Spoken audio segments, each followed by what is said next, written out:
A crop that fed civilizations for 9,000 years.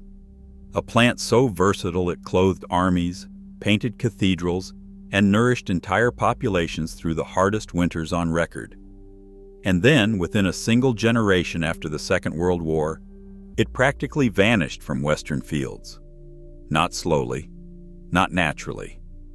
Within 20 years of 1945, the infrastructure to grow it, process it, and sell it had been systematically dismantled. The mills closed. The subsidies disappeared. The land was handed over to cereal monocultures. And the crop that could have kept doing all of those things, feeding, fueling, and clothing entire economies, was quietly written out of the agricultural story. This is the erasure of linseed. And the closer you look at why it happened, the less accidental it appears. The plant's full name is Linum usitatissimum. In Latin, that translates roughly to most useful linen. The botanists who named it were not being poetic, they were being accurate. Archaeological evidence from Tel Ramad in Syria and Catalhoyuk in Turkey places the domesticated oilseed form of this plant at approximately 9,000 years ago, making it one of the oldest cultivated crops in human history. Ancient Egyptians wrapped their dead in linen woven from its fibers. Roman soldiers carried linseed oil in their kits. Medieval painters ground its seeds into the oil that would hold pigment to canvas for centuries. The same plant that clothed Bronze Age farmers also produced the oil that made the Sistine Chapel possible. In England alone, by 1864, 320,000 acres of it were under cultivation. It was not a niche crop.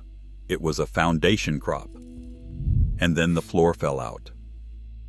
To understand what happened, you need to go back not to a courtroom or a parliament, but to a laboratory. Specifically to the research division of General Electric in the early 1920s, where a chemist named Roy H. Keenley was working on something that the paint industry had been desperate for.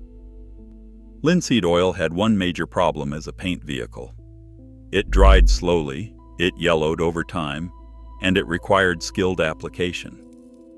Keenley was synthesizing polyester chemistry that had been inching forward since Watson Smith's foundational work in 1901. And in 1926, General Electric commercially released the first alkyd resin under the trade name Glebtel. On January 10, 1933, U.S. Patent 1,893,873 was issued to Keenley, assigned to General Electric. Full-scale commercial alkyd production began that same year. The paint industry had found its replacement.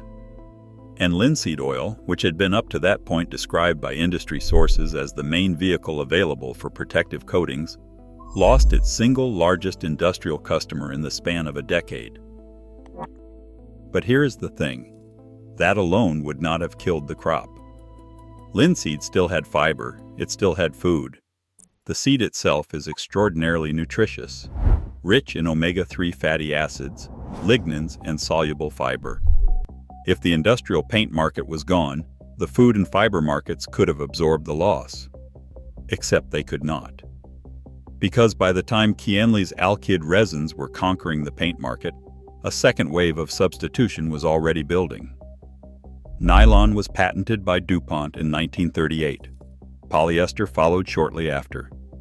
These synthetic fibers were cheaper to produce than linen, easier to work with at scale, and required none of the complex retting, scutching, and hackling that processing flax fiber demanded.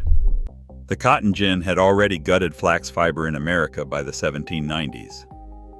Cotton's rise after 1793 triggered an irreversible decline in U.S. flax fiber production that never recovered. By the time synthetic fibers arrived after the war, linen was already fighting from a weakened position. The second wall collapsed. And then came the Green Revolution and the decision that sealed linseed's fate for decades. Norman Borlaug is one of the most celebrated scientists of the 20th century. His high-yield cereal varieties, combined with synthetic nitrogen fertilizers and chemical herbicides, are credited with saving over 1 billion lives from famine. That is not a small thing. But the agricultural model his work enshrined carried a specific set of assumptions about how farming should work. The logic of continuous serial monoculture, the same field, the same crop, year after year, maximized for yield, became the dominant paradigm of post-war Western agriculture. And that logic made crop rotation, from a purely economic standpoint, unnecessary.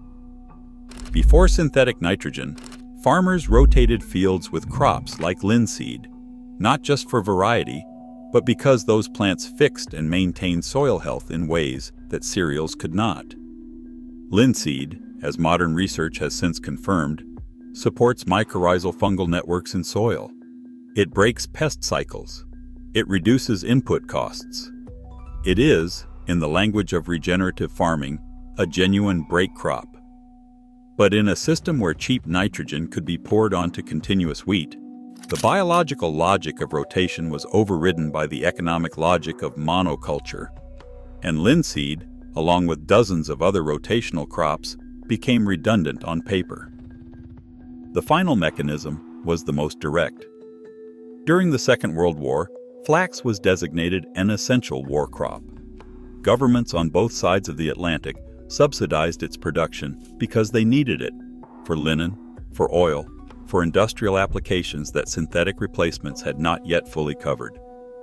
In Oregon's Willamette Valley, the industry peaked in 1940 at 18,000 acres and 14 processing plants. In 1945, the United States Department of Agriculture sent an engineer named Jesse E. Harmond to Oregon specifically to help sustain the post-war flax industry. Harmond designed new processing machinery. He helped form an organization called Oregon Custom Weavers. He understood what was at stake, but understanding what was at stake and having the policy support to act on it were two different things. The wartime subsidies were removed after 1945, and without them, a labor-intensive crop with no guaranteed buyer and a shrinking industrial market could not compete against the simplicity of planting wheat.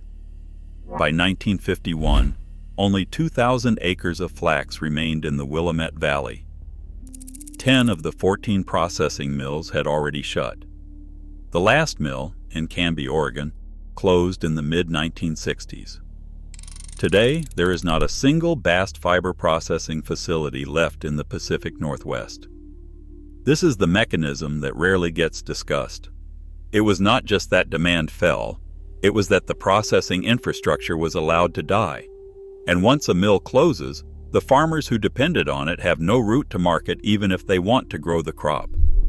The collapse became self-reinforcing. No mills meant no market. No market meant no farmers growing it. No farmers growing it meant no economic case to rebuild the mills. The whole system locked itself into an absence. Now consider what was lost alongside the crop itself. Linseed oil remained one of the finest natural drying oils in existence, still used today in conservation, in fine arts, and in traditional woodwork.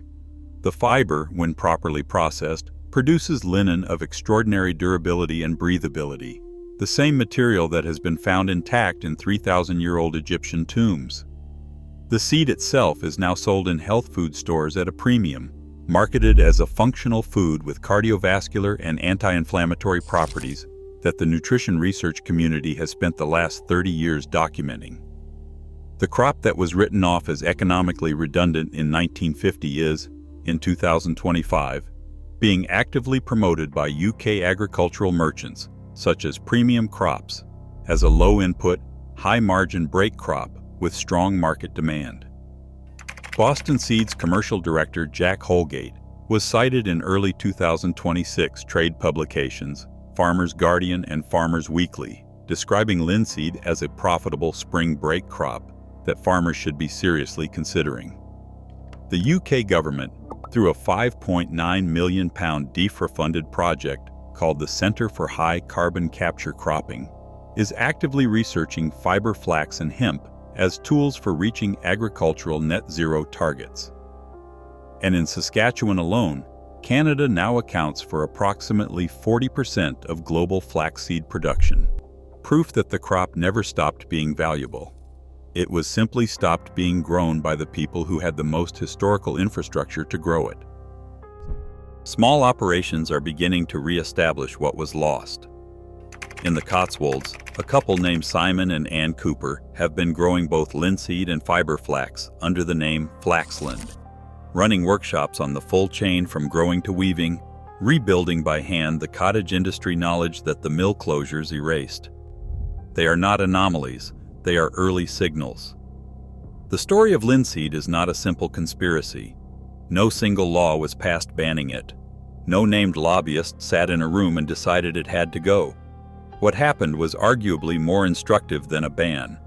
A crop that had fed, clothed, and sustained human civilization for 9,000 years was made economically invisible through a sequence of industrial substitutions, policy withdrawals, and structural incentives, each individually defensible, collectively devastating.